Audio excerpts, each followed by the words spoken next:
নজর রাখবো পরবর্তী সংবাদে। আজ প্রয়াত বিনোদ সরকারের বাড়িতে ছুটে গেলেন মন্ত্রী রতনলাল নাথ এবং তিনি শোক জ্ঞাপন করেছেন। পাশাপাশি হৃদরোগে আক্রান্ত হয়ে গত 13ই মে মঙ্গলবার প্রয়াত হয়েছেন মোহনপুর বিধানসভার গজারিয়া গ্রামের বিনোদ সরকার। তিনি বাম বিরোধী আন্দোলনের একজন সক্রিয় নেতা ছিলেন, নেতৃত্ব দিয়েছিলেন প্রথম সারি থেকে এবং বর্তমানে বিজেপি কর্মী হিসেবে মন্ত্রী রতনলাল নাথের দীর্ঘদিনের রাজনৈতিক সঙ্গী হিসেবে গোটা মোহনপুর বিধানসভা জুড়ে পরিচিত। তাই তার এই মৃত্যুতে এবার শোক জ্ঞাপন করেছেন মন্ত্রী রতনলাল নাথ এবং 15ই মে দুপুর নাগাদই বিনোদ সরকারের গজারিয়া গ্রামে অবস্থিত ওনার বাড়িতে গেলেন এলাকার বিধায়ক তথা বিদ্যুৎ ও কৃষি মন্ত্রী রতনলাল নাথ। কি বলছেন তিনি, শুনুন। সহকর্মী বিনোদ সরকার 2 দিন আগে হঠাৎ করে স্ট্রোকে মারা গিয়েছেন। এটা অত্যন্ত দুঃখজনক এবং অসময়ে মারা গেছেন। এমন কোনো বয়স হয়নি যে এখন মানুষের আয়ুসীমা অনেক বেশি, 60-61 বছরে মারা গেছে। এটা অত্যন্ত দুঃখজনক এবং আমি ওনার মৃত্যুতে শোক ব্যক্ত করছি। পরিবারের পরিজনের প্রতি সমবেদনা জানাচ্ছি। বিনোদ সরকার এমন এক ব্যক্তি ছিলেন, সামাজিক মানুষ ছিলেন। সমাজে আমরা সবাই থাকি, কিন্তু সামাজিক ব্যক্তিত্ব ওনার ছিল।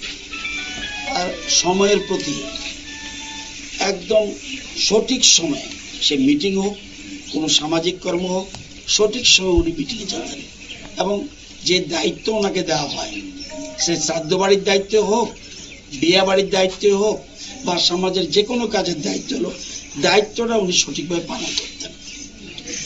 তো ওনার মৃত্যুতে আমার একজন একনিষ্ঠ সহকর্মীকে হারালাম এবং এই এলাকা যেখানে আমি দাঁড়িয়ে কথা বলছি, এই পাড়ার সব মানুষ ওর প্রতি ছিল আত্মিক সম্পর্ক এবং সারা বিধানসভায় বিশেষ করে তফসিল সম্প্রদায়ের মানুষের জন্য ওনার ভূমিকা ছিল অসম্ভব।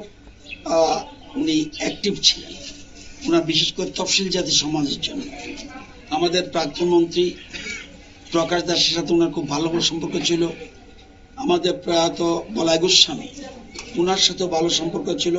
এই এলাকার ওনার থেকে বয়সও যারা বেশি, তাদের সাথেও ওনার খুব সখ্যতা ছিল, কারণ সামাজিক দায় দায়িত্ব উনি পালন করতে জানতেন। দেখলেন একটা বাড়ি, এই বাড়ির মধ্যে উঠান ভর্তি হয়ে গেছে খবর পেয়ে, যেমন যেদিন মারা গেছে সেদিন আরো বেশি লোক এসেছিল। সুতরাং আমরা একজন আমাদের কাছের লোককে হারালাম। আপনারা শুনলেন রতনলাল নাথের বক্তব্য এবং প্রয়াত বিনোদ সরকারের পরিবারের সদস্যদের সাথে তিনি আজ মত বিনিময় করেছেন।